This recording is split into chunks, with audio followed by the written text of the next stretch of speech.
ಕಾಶಿಯ ಆಶ್ರಮದಲ್ಲಿ ಚೈತನ್ಯಾಶ್ರಮ ಸ್ವಾಮಿ ಇವರಿಗೆ ಕರೆಯಿಸಿ ಎಲ್ಲರನ್ನೂ ಎದುರಿಗೆ ನಿಲ್ಲಿಸಲು ಆಗ ಸನ್ಯಾಸಿಯಾಗಿದ್ದ ವಿಠ್ಠಲ್ ಪಂತರು ನಿಜವನ್ನು ಒಪ್ಪಿಕೊಂಡು ತಮ್ಮ ಗುರುಗಳಿಗೆ ತಮ್ಮ ಅಪರಾಧವನ್ನು ಕ್ಷಮಿಸಲು ಬೇಡಿಕೊಂಡರು.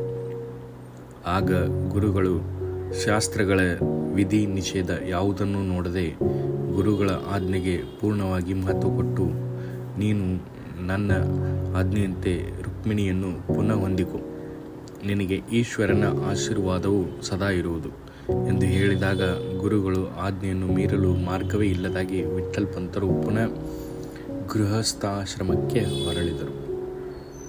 ಇವರು ಆಳಂದಿಗೆ ಬಂದಾಗ ಎಲ್ಲ ಬ್ರಾಹ್ಮಣರು ಸಭೆ ಸೇರಿ ವಿಠ್ಠಲ್ ಪಂತರು ಶಾಸ್ತ್ರಭ್ರಷ್ಟರು, ಸನ್ಯಾಸಿಯಾಗಿ ಪುನಃ ಪತ್ನಿಯನ್ನು ಕೂಡಿಕೊಂಡವರು, ಇವರು ನಮ್ಮ ಕುಲದಲ್ಲಿ ಇರಲು ಯಾವ ಆಧಾರವೂ ಇಲ್ಲವೆಂದು ಅವರನ್ನು ಬಹಿಷ್ಕರಿಸಿದರು.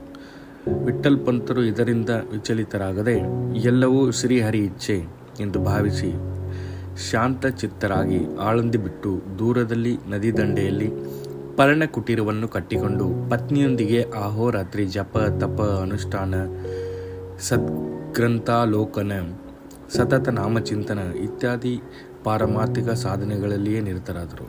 ಉದರ ಶೋಷಣೆಗೆ ಊರಲ್ಲಿ ಮಾದುಕರಿ ಮಾಡುತ್ತಿದ್ದರು. ಆಗ ಅಲ್ಲಿನ ದುಷ್ಟರು ಇವರನ್ನು ಕಠೋರವಾದ ಶಬ್ದಗಳಿಂದ ಹೀಯಾಳಿಸುತ್ತಿದ್ದರು. ಅನೇಕ ರೀತಿಯಲ್ಲಿ ತೊಂದರೆಗಳನ್ನು ಕೊಡುತ್ತಿದ್ದರು. ಒಂದೊಂದು ಸಲ ಮಾದುಕರಿ ದೊರೆಯದೆ ಗಡ್ಡೆ ಗೆಣಸಿನ ಮೇಲೆ ಇರಬೇಕಾಗುತ್ತಿತ್ತು. ಇದು ಸಿಗದಾಗ ಜಲ ಆಹಾರದಿಂದ ಇರುತ್ತಿದ್ದರು. ಹೀಗಾದರೂ ಎಲ್ಲರನ್ನೂ ಭಗವತ್ ಭಾವದಿಂದ ಕಾಣುತ್ತಾ ಜಗತ್ತಿನ ಪೀಡೆಯನ್ನು ಸಹಿಸುತ್ತಿದ್ದರು. ತುಕಾಂ ಮಣೆ ತೋಚಿ ಸಂತ ಸೋಸಿ ಜಗಾಚಿ ಆಘಾತ. ರುಕ್ಮಿಣಿಯು ಮಹಾ ಪತಿವ್ರತೆಯಾಗಿದ್ದಳು. ಪತಿ ಪಾರಾಯಣಗಳಿಗಾಗಿ ಪತಿಯ ನೆರಳಿನಂತಿದ್ದು ಅಹೋರಾತ್ರಿ ಪತಿ ಸೇವೆಯಲ್ಲಿ ಆನಂದ ಪಡುತ್ತಿದ್ದಳು. ಪತಿಯೊಂದಿಗೆ ಸದಾ ಪಾರಮಾರ್ಥಿಕ ಚಿಂತನದಲ್ಲಿ ಕಾಲವನ್ನು ಕಳೆಯುತ್ತಿದ್ದಳು.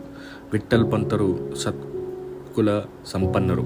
ಬಾಲ್ಯದಲ್ಲಿಯೇ ವೇದಾಧ್ಯಯನದಿಂದ ವೇದಮೂರ್ತಿ ಅಂತಃಕರಣವನ್ನು ಶುದ್ಧ ಮಾಡಿಕೊಂಡವರು. ಉತ್ತರ ದಕ್ಷಿಣ ಭಾರತ ಪುಣ್ಯಕ್ಷೇತ್ರಗಳ ಸಾಧು ಸಂತರ ದರ್ಶನಗಳಿಂದ ಪುನೀತರಾದವರು.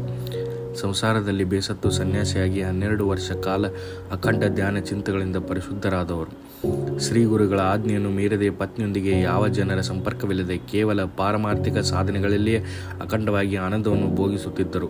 ರುಕ್ಮಿಣಿಯು ಸಹ ಸತ್ಕುಲ ಸಂಪನ್ನಳು, ಸುಶೀಲಳು, ಪತಿ ಪರಾಯಣಳು. ಪತಿಯ ಸನ್ಯಾಸದ 12 ವರ್ಷಗಳ ಕಾಲ ಕಠೋರ ಅನುಷ್ಠಾನವನ್ನು ಆಚರಿಸಿದ ಸಂಸಾರದ ಆಸಕ್ತಿ ಬಿಟ್ಟು ಅಂತಃಕರಣದಿಂದ ಪರಿಶುದ್ಧಳಾಗಿದ್ದಳು.